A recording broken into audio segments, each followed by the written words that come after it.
Cuando se calma el bullicio de la ciudad y se van apagando las luces de la casa, se enciende la luz del entendimiento. Desde este momento comienza Puerto de Libros, Librería Radiofónica, programa que contiene todos sus elementos tipo A. Puede ser escuchado por niños, niñas y adolescentes sin la supervisión de padres, madres o representantes. Comienza Puerto de Libros, Librería Radiofónica.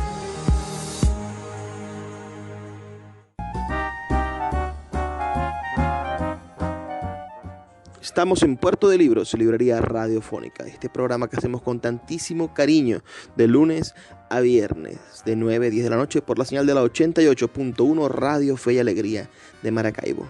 Me encuentro en una sala hermosísima, decorado con cuadros de gran formato, una hermosa lámpara de un lado, del otro lado algunos colgantes y los libros de fondo en una hermosa biblioteca.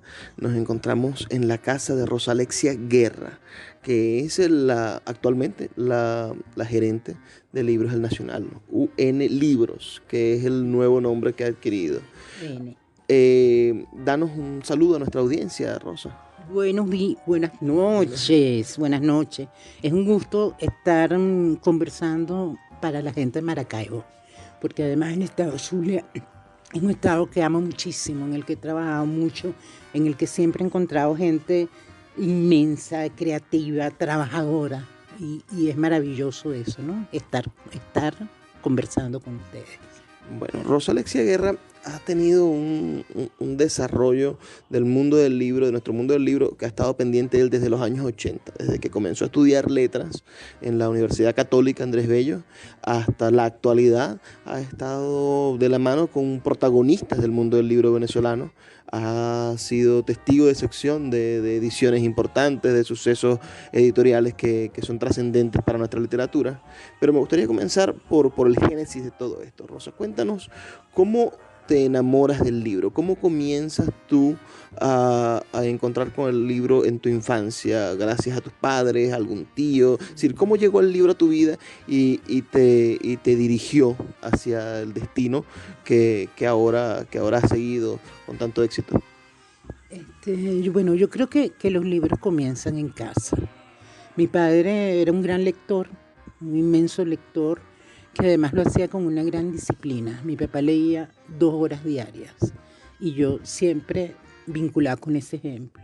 Mi mamá también leía, pero no con esa disciplina tan rigurosa, probablemente lo que le permitía la vida de casa, ¿no?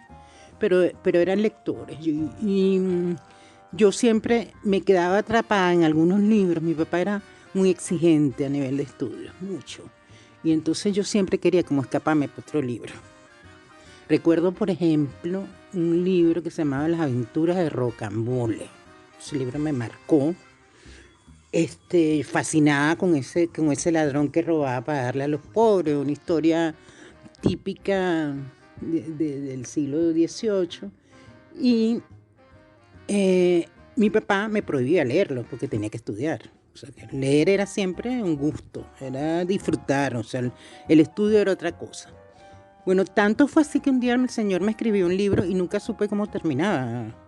Eso fue peor, pues siempre me quedé probablemente buscando en otro libro qué era lo que había pasado con Rocambole. Luego, en bachillerato, el encuentro con la poesía. Sobre todo, creo que en ese último año de bachillerato, tropezar con Vallejo fue algo que me marcó y me quedé siempre en esos versos, ¿no? Hay golpes como el odio de Dios, como si todo lo vivido se me posara en el alma, yo no sé. Creo que eso me marcó y por supuesto pensaba que yo también quería escribir, que también tenía cosas que decir, y eso fue lo que me llevó al mundo de las letras. Bueno, pero de querer escribir a convertirte en la gerente editorial de la editorial más importante del país, hay una historia gigantesca que contar. ¿Qué pasó con esas aspiraciones de la escritura, con tus deseos de escribir poesía o de cronicar? Cuéntame de eso.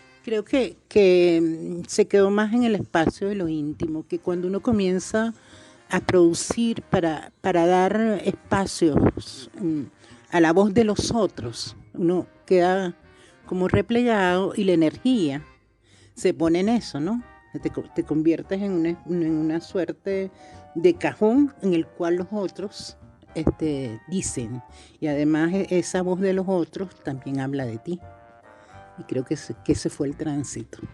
También es esa experiencia de medium, ¿no? También de poder darle cuerpo a la gran literatura. Nos sucede a los que hemos tenido la oportunidad de editar un libro. Es decir, ese gusto de decir, bueno, de algún modo soy parte de esto tan importante que está sucediendo en nuestra lengua. Sí. Creo que eso de ser el mediador es una mediación. Y el hecho de crear, de producir, de tener, de llevar ese proceso de escritura a un cuerpo, a un territorio además que después va a ser leído, amado, encontrado por otros. Es un proceso maravilloso y del cual uno se enamora, ¿no? Te enamoras del hacerla.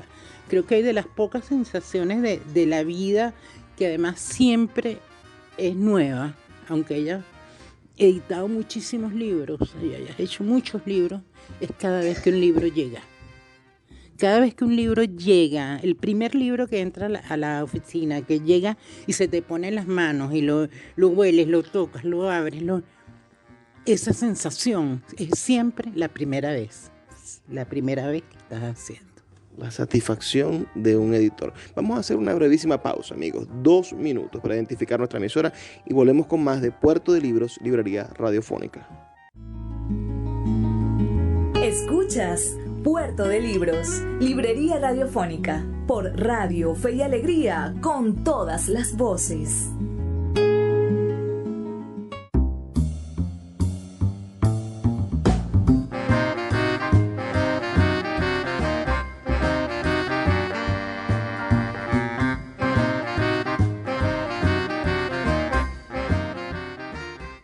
Seguimos en Puerto de Libros, Librería Radiofónica.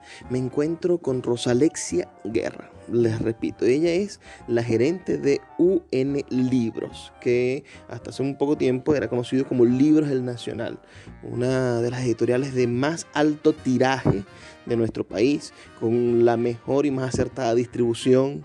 Los libros que están en todas las vidrieras de nuestro país son los libros que ha ayudado a editar, que ha editado nuestra amiga Rosalexia Guerra. Eso nos hace muy, muy contentos y es un ejemplo a seguir, ¿no? Y ella tiene esos secretos que nosotros los editores pequeños necesitamos para aprender a llevar un negocio tan difícil como el mundo del libro en una sociedad como la venezolana, donde no siempre han sido afortunadas. Hemos tenido grandes y buenas editoriales, pero lamentablemente, bueno, las circunstancias han ido llevándose como la arena del río, ¿no? Se va acumulando y después hay algún tipo de desastre que hace que nuestros proyectos editoriales fracasen.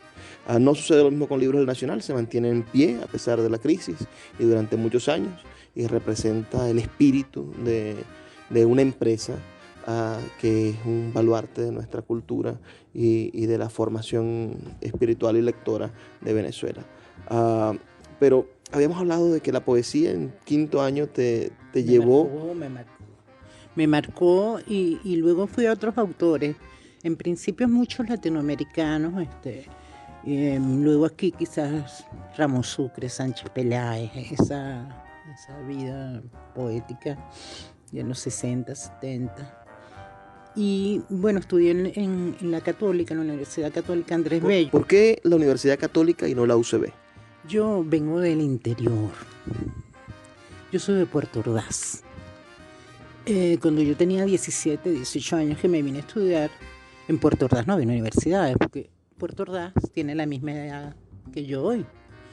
Era una ciudad muy joven, tenía 17, 18 años de fundada y no había universidad. Entonces yo me vine a estudiar con la preocupación de un padre y una madre muy protectores. Yo había estudiado con los jesuitas mi bachillerato y la idea era seguir en esa formación, y para mi papá y mi mamá la católica era un coto mucho más protegido, ¿no? Por eso estudié allí.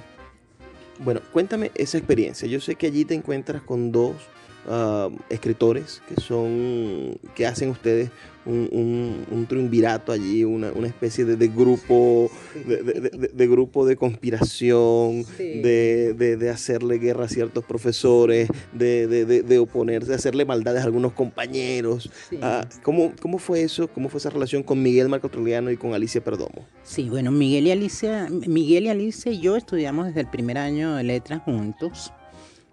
Creo que nos descubrimos ahí. Era una época donde era como muy frecuente que muchas niñas estudiaran letras mientras se casaban. Y había desde esas niñas muy jóvenes hasta unas señoras muy mayores que podían tener 60, 65 años. Que se casaron y ahora continuaban la carrera. O hacían la carrera que hubieran querido hacer. Y Alicia, Miguel y yo nos unimos y éramos un triunvirato un poco tremendo, de oposiciones muy frontales. Y además nos divertíamos mucho porque el humor era algo que marcaba permanentemente la relación. Tuvimos grandes maestros. Yo creo que aprendimos más o menos de todos. Para mí fue muy, muy especial una mujer que se llamó Miriam Valdivieso, una mujer que sabía muchísimo de literatura latinoamericana y venezolana. Laura Febres, Ítalo, que era un personaje, el padre Arellano, el padre Tejedor. O sea, tuvimos grandes maestros. A algunos los queríamos mucho, a otros como Arellano no los queríamos.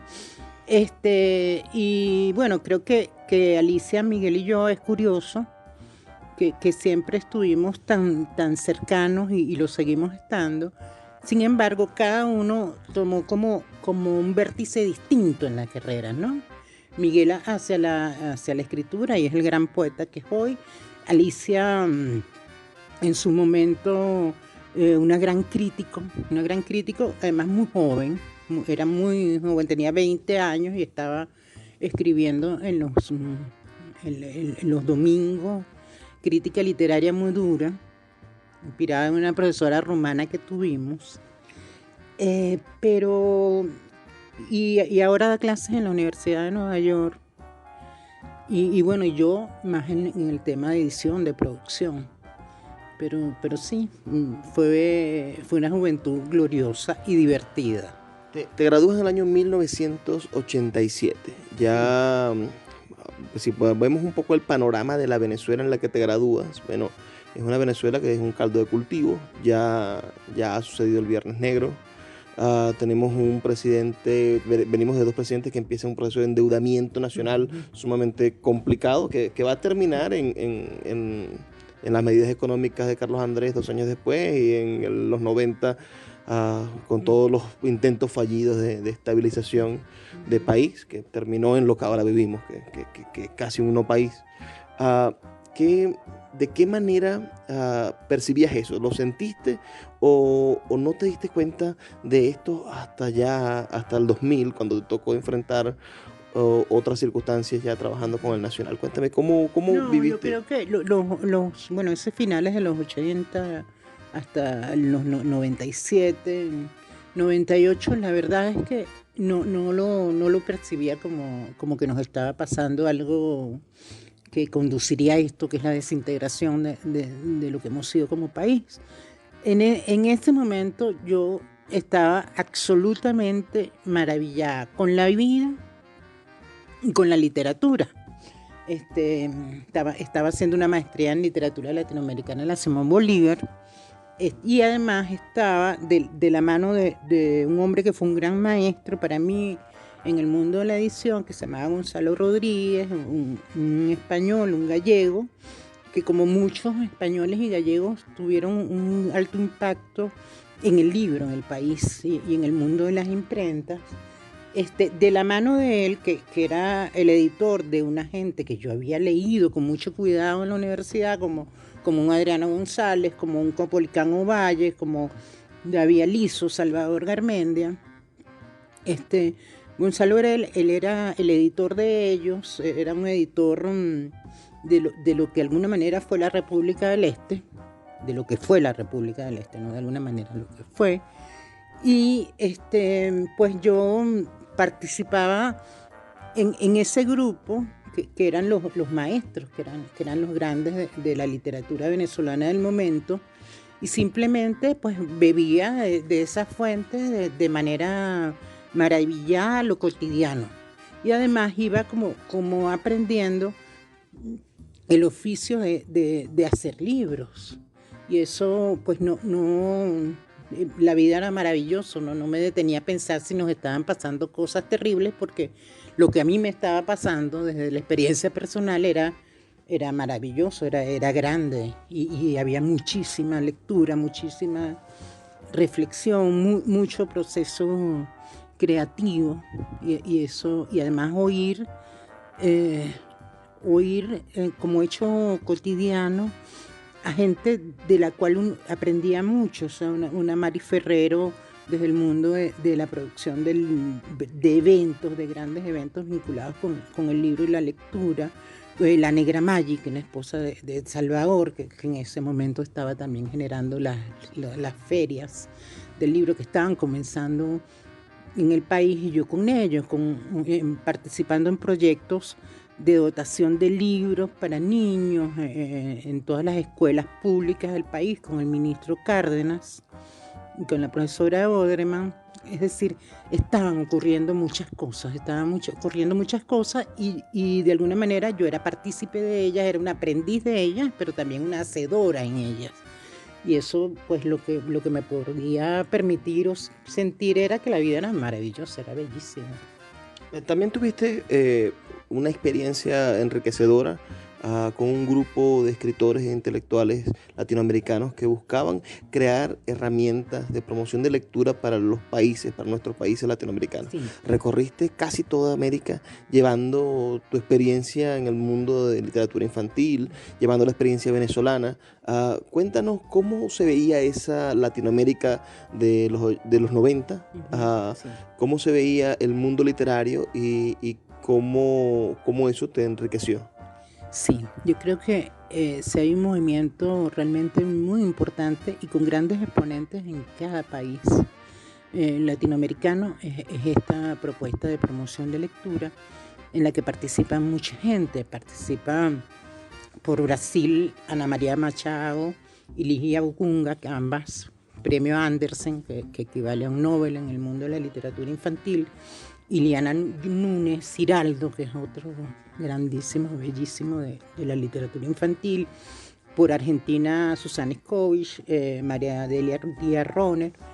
Y por Colombia, Irene Vasco, Yolanda Reyes.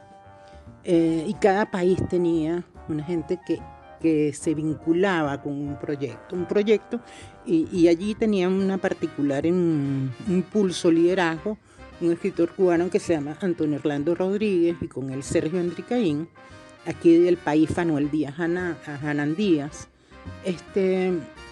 que se plantean que la lectura tiene que ver con hacer ciudadanos, con ejercicio de la ciudadanía, y que en la medida en que nosotros tengamos lectores en nuestro país y en todos los países, vamos a tener a una gente formada lo suficientemente para decir sí o no, para decir estoy de acuerdo, no estoy de acuerdo, y hacerlo desde la argumentación, desde el pensamiento, desde el hecho reflexivo, porque la lectura, más allá del placer, implica pensamiento, implica que yo me siento y digo estoy de acuerdo con esto que leo o no. Y si no estoy de acuerdo, puedo generar otro escenario. Y desde esa visión pensábamos, hace un mes celebraba este grupo de gente 30 años trabajando en favor del libro y la lectura. Lo hicieron en Medellín. Creo que esta propuesta fue muy enriquecedora porque también te plantea que independientemente del lugar donde estés en el mundo del libro, estás trabajando por eso. Estás trabajando en favor de generar gente que participe en lo colectivo de manera crítica y creativa. No es un tema emocional, que probablemente es lo que nos pasa mucho en este momento en el país, ¿no? Que en principio nos negamos a mirar el otro, a aceptar que el otro existe. Y si yo no soy capaz de generar diálogos, no los diálogos de las mesas o las mesitas, no, diálogo con el otro diciendo, mira, sí, estoy de acuerdo, no estoy de acuerdo. Pero ¿cómo construimos juntos algo en el cual cada quien esté realizando aportes? Pues va a ser muy difícil salir de esto. Y la lectura es eso. La lectura es la posibilidad de establecer un diálogo con el otro. Y probablemente el libro que yo sueño o que yo leí no es el libro que leyó Luis, ni el que construyó Luis. Y quizás es distinto al del autor, pero los tres confluimos. Los tres confluimos en un hecho que, en definitiva, es la vida, es el proceso creativo y es la posibilidad de estar en el mundo de una manera distinta. El libro es eso, estar en el mundo de una manera distinta. Y si ese libro lo vinculamos con el hecho educativo, con la posibilidad de que cada niño tenga no uno, tenga 3, 7, todos los libros en la mano. ¿Para qué? Para que construya su mundo, su propio mundo, y desde ahí pueda, desde esa diversidad, interactuar con otros y hacer un mundo mejor, porque para eso estamos, para ser felices y hacer un mundo mejor. Eso es el libro. Qué maravilloso escucharte decir todo eso. Me emociona porque ciertamente en eso consiste el compromiso de quienes estamos en el mundo de la lectura. Vamos a hacer una pequeñísima pausa, amigos. Estamos conversando con Rosalexia Guerra y volvemos en 2 minutos después de identificar nuestra emisora con más de Puerto de Libros, Librería Radiofónica. Escuchas Puerto de Libros, Librería Radiofónica, por Radio Fe y Alegría, con todas las voces.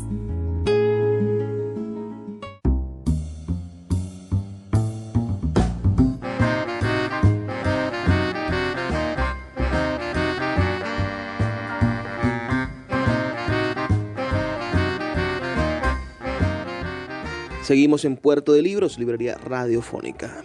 Estoy en esta sala maravillosa, llena de libros, llena con un espíritu de un niño lindo, se llama, sí, que tiene la alegría de esta casa seguro secuestrada. Por lo menos le roba todas las risas a Rosalexia Guerra, quien hoy nos está dando la oportunidad de entrevistarla. Rosalexia, cuéntanos ahora de tu historia como gerente de Libros del Nacional. Entras en el año 2004 a trabajar con Libros del Nacional. ¿Qué comienzas a hacer y cómo fuiste llegando a este nivel, que es el nivel de ser la gerente, la cara, la representante, la que toma las decisiones trascendentes en Libros del Nacional? Bueno, yo llegué al Nacional no al área de libros. Yo llegué al Nacional al área de nuevos proyectos. Libros existía además con una gerente maravillosa que fue quien lo impulsó desde el principio, que es Blanca Streponi, que en conjunto con Tulio Hernández fue esa idea inicial que tejieron con Miguel Enrique sobre el libro, ¿no? Cuando la gente habla de Miguel Enrique, piensa en el director del periódico, en el que el luchador por la libertad de expresión, piensa en un hombre que ha cometido errores o no los ha cometido, pero no piensa en libros.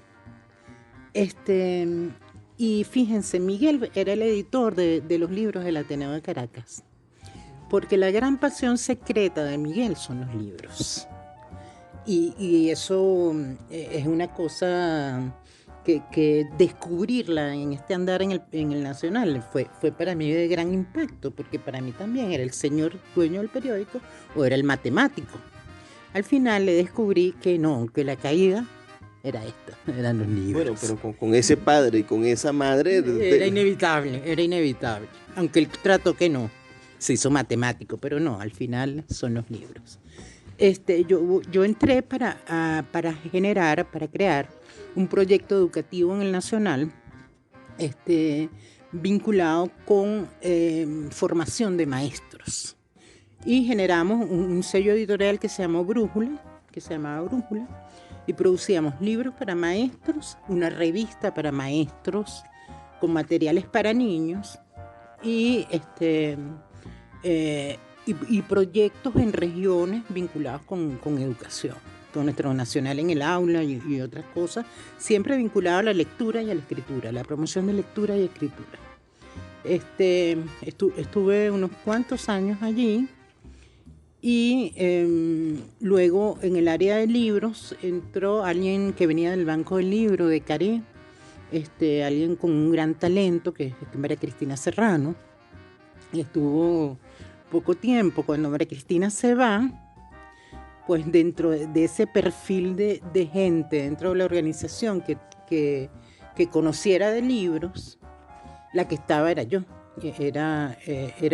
y ellos decidieron fundir los dos sellos, y pasó Brújula a la gerencia de libros y con ella pasé yo y asumiendo la gerencia general de la unidad.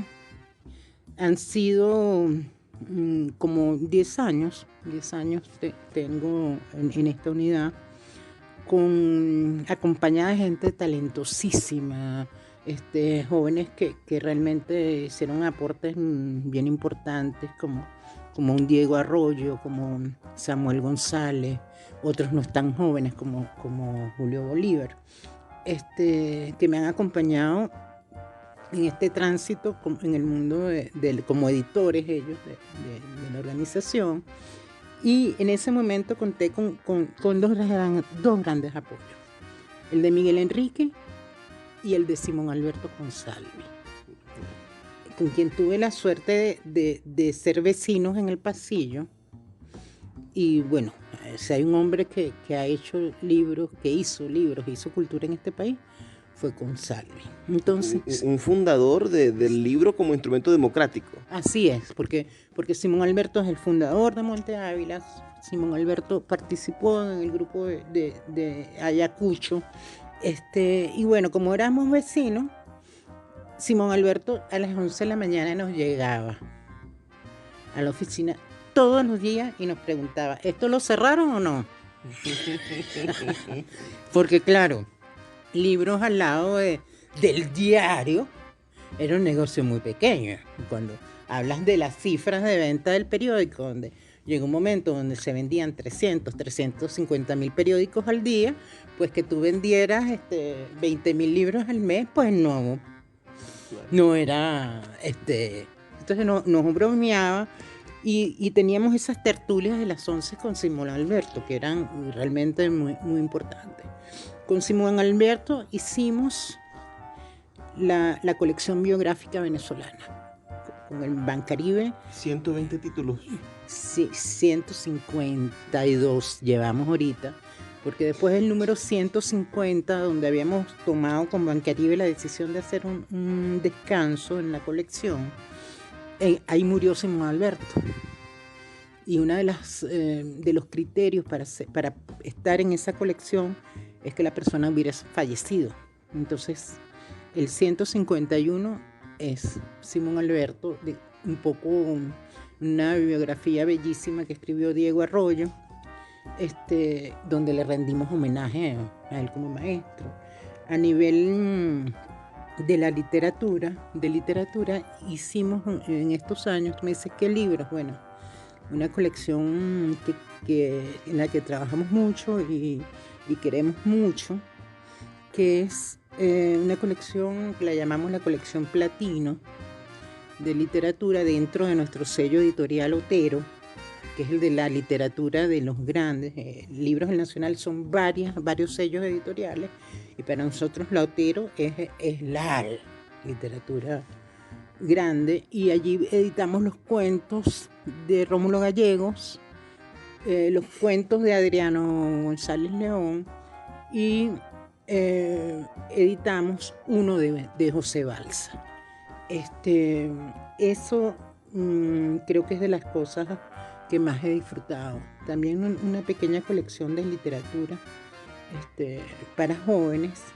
Y a nivel comercial hay una colección que también me ha dado grandes satisfacciones, que es que es Paladar, que es la colección de gastronomía del periódico. Unas colecciones donde de repente con una serie de libros podríamos vender 340.000 ejemplares en una semana. Bueno, son 10 años de trabajo con Libros del Nacional. Cuéntame de los números, es decir, ¿se mantienen números negros Libros del Nacional? Es sin duda la editorial de mayor tiraje del país, es la que tiene mejor distribución, es la que tiene libros agotados sobre todo Sí, anualmente. queremos Cuéntanos. hacer más. Mira, pues como nosotros somos el Nacional. Libros, periódicos, revistas, lo que seamos, somos el Nacional. Miguel Otero Silva decía que el Nacional es el país y que todo lo que ocurra en el país se reflejará dentro de la organización, y eso es así. Obviamente hemos vivido tiempos muy difíciles. Pasamos de hacer 8 libros mensuales, 8 títulos mensuales, a hacer 8 anuales el año pasado. Eso es una contracción muy importante y además muy dolorosa. Sin embargo, no estamos en números rojos ni en negros, nunca lo hemos estado. Nunca hemos estado, siempre hemos estado en números azules, aún hoy. Creo que somos una editorial aceptada por el país, que muchas de las cosas que hacemos pues le son valiosas a la gente. Y seguimos subsistiendo, haciendo muchos menos libros de los que hacíamos antes, trabajando con lo que tenemos y resistiendo, porque yo creo que eso es el común no solo de la gente hoy, sino de las organizaciones. Entre 2018 y 2019, ¿sientes que en 2019 hay un remonte? ¿Piensas que en el 2020 va a aumentar de nuevo la producción de libros? Creo que no solo como el Nacional, creo que el país ha tenido un declive editorial realmente pasmoso. O sea, cuando uno piensa que los grandes grupos editoriales que estuvieron radicados aquí, que el país fue un número muy valioso, muy importante. O sea, cuando uno mira que el gerente para América Latina de Random House, Mondadori, salió de este país. Cuando uno mira hoy que la gerente para América Latina salió de este país, de Planeta, estás mirando en términos del negocio que han sido negocios realmente muy fructíferos y que quizás apartan un poco esa idea de que la gente aquí no compraba libros, ¿no? Sí comprabas tanto como para que el trabajo de una gente fuera reconocido para manejar en otros países. Sin embargo, todos esos grupos, Alfaguara, Random, Planeta, se han ido del país. Y es dolorosísimo, porque con esto no estamos diciendo es que producimos nosotros, no. Estamos diciendo que las nuevas creaciones, que las nuevas investigaciones, que las nuevas ideas, que las reflexiones en torno a asuntos nuevos, viejos, no están llegando al país. Eso es lo que estamos diciendo cuando decimos que no existen esos grupos a nivel nacional. A nivel nacional, ciertamente, el Nacional ha logrado estar aquí y permanecer, mantenerse. No quiero caer en una falsa esperanza ni en un optimismo desmedido. Creo que la actividad se sigue haciendo en el trabajo sostenido, diario, que eso es lo que estamos haciendo. En términos del mundo editorial, hay cosas realmente muy significativas en el país en este momento. Quizás no se produce esa cantidad de tirajes tan altos como se producían antes, pero se están produciendo grandes títulos, aunque sean pequeñas cantidades, y es realmente muy significativo lo que significa la producción de libros de poesía en estos tiempos, estos últimos años. Cuando uno mira los últimos 5, 3 años, la mayor cantidad de libros que se producen son poesía. Y es quizás que en estos tiempos tan difíciles la gente está tratando de volver a contactar con lo más profundo del ser humano, con reconciliarse con uno mismo y con encontrarse con nosotros. Y yo creo que eso también es esperanza. Bueno, Libros del Nacional tiene entonces esa antorcha encendida. Y esperamos que no desista. Vamos a identificar la emisora. Son brevísimos, 2 minutos, donde vamos a escuchar las campañas maravillosas que el equipo de producción de Fe y Alegría hace para nosotros. Y volvemos con más de Puerto de Libros, Librería Radiofónica. Escuchas Puerto de Libros, Librería Radiofónica, por Radio Fe y Alegría, con todas las voces.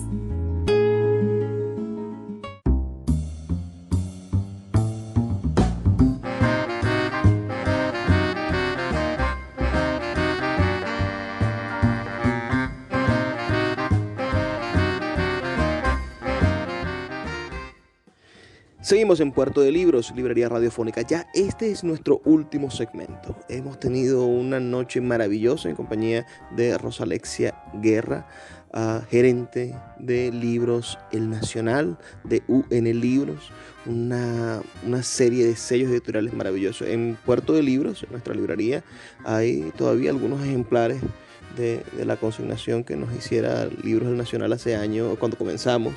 Ahí están estos libros que comentaba Rosa, donde están los cuentos completos de Adriano, donde está uno del maestro Balsa, y otros libros de la serie de comida, ¿no? de gastronomía, que con gusto siempre los exhibimos en nuestra librería. Esperamos también que Rosa pronto nos visite en Maracaibo de nuevo. Ese sol... Sí, por favor. Me hace mucha falta el Zulia, me hace mucha falta. Bueno, Rosa Alexia, háblanos un poco de tu experiencia como editora. ¿Qué consejos o qué crees tú que hace falta para triunfar en esta, o resistir, triunfar o resistir con éxito en este mundo editorial de Venezuela? Que si alguien te pidiera un decálogo o por lo menos 2, 3 consejos para tener una editorial que se mantenga en números azules, para iniciar un proyecto editorial, porque hay muchos jóvenes que no quieren irse del país y que quieren continuar y emprender proyectos, y una editorial no es descabellado emprenderlo. ¿Qué consejos les darías? Bueno, yo creo que el mejor consejo que les puedo dar se aparta un poco de las letras y del amor que nos une, que es la literatura. Hay que mirar los números. Sobre todo para quienes estudiamos letras o tenemos pasión por los libros, por la lectura, es muy difícil entender esto, entender que el libro es inmensidad de cosas, y cuando pensamos en ello decimos no, es el placer, es el gusto, es el aprendizaje, es el crecer, sí, y dentro de todo eso están los números.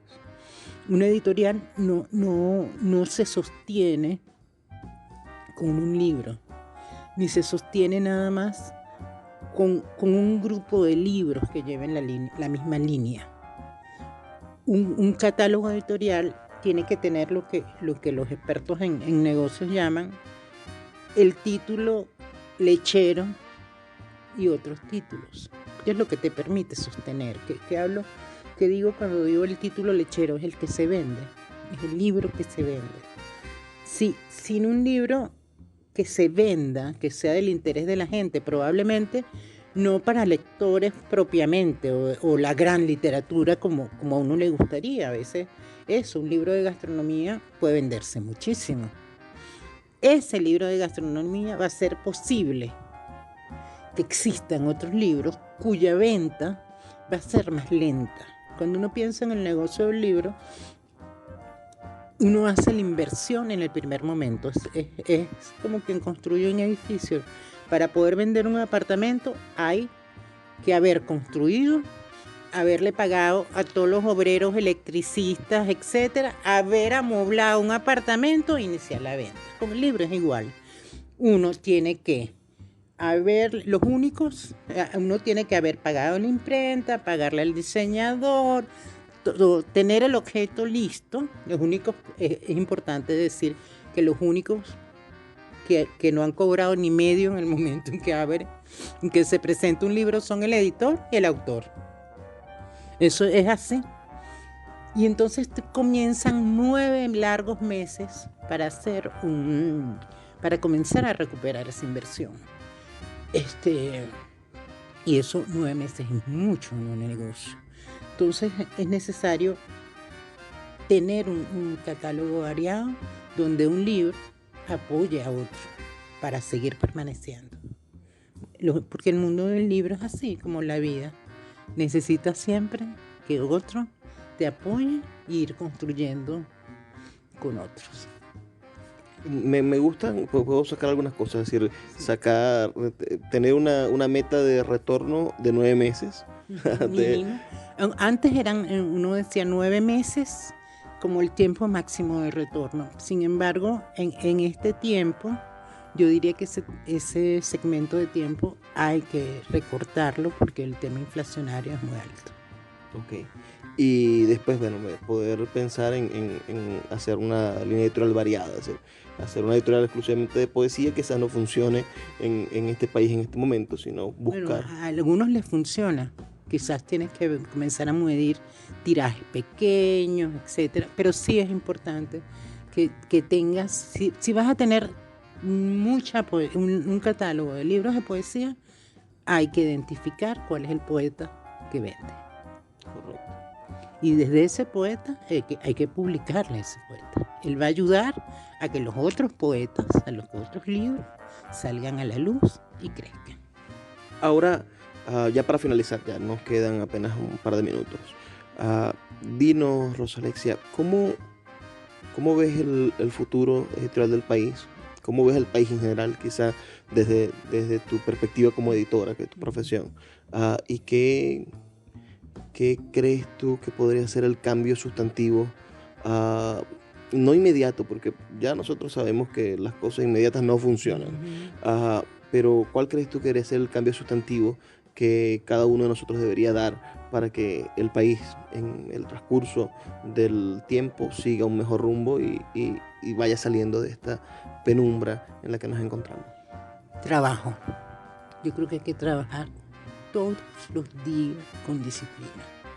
Yo recibo por lo menos 2 personas a la semana que llegan con un manuscrito, que llegan con el sueño de mira, yo quiero hacer este libro. Y eso me da esperanza pensar que hay cientos, miles de venezolanos creando, miles de venezolanos escribiendo, esperando el momento de que esa obra sea publicada. ¿Cuál es nuestro compromiso? Resistir, trabajar día a día. Yo pienso que creo que sí, que va a haber un cambio, que en algún momento vamos a lograr cambiar y habrá entonces que reorganizarse, que reorganizarse como organizaciones, como instituciones, como personas con objetivos muy claros. Yo creo que en definitiva hay que trabajar para que existan mejores ciudadanos en nuestro país, para que dentro de esa ciudadanía el libro y la lectura tengan un valor primordial desde el disfrute, desde el gusto, desde esto que hago porque estoy pensando, porque estoy creando, y creo que es hacia allá que hay que ir. Y eso implica trabajo, mucho trabajo. Bueno, muchísimas gracias, Rosa, por haber compartido con nosotros. Y a ustedes, amigos que nos escuchan todos los días, solo les queda por hacer una cosita, que es prestar atención a los mensajes que tienen para nosotros nuestros anunciantes, esas personas que hacen posible que Puerto de Libros, librería radiofónica, llegue a sus hogares de lunes a viernes de 9 a 10 de la noche por la señal de la 88.1 Radio Fe y Alegría de Maracaibo. de servicios editoriales radicada en Maracaibo, la única que presta servicios de impresión bajo demanda en nuestra ciudad. Gana dinero vendiendo tu libro en su plataforma virtual. No necesitas invertir en grandes tirajes. Tus lectores podrán leerte a la vuelta de un clic y obtendrás regalías. Por ello, su eslogan dice: escribimos, corregimos, diseñamos, editamos, difundimos, vendemos y hasta cobramos por ti. Conoce más en su página web www.sultana.com.be o siguiéndoles en Instagram como @sultana.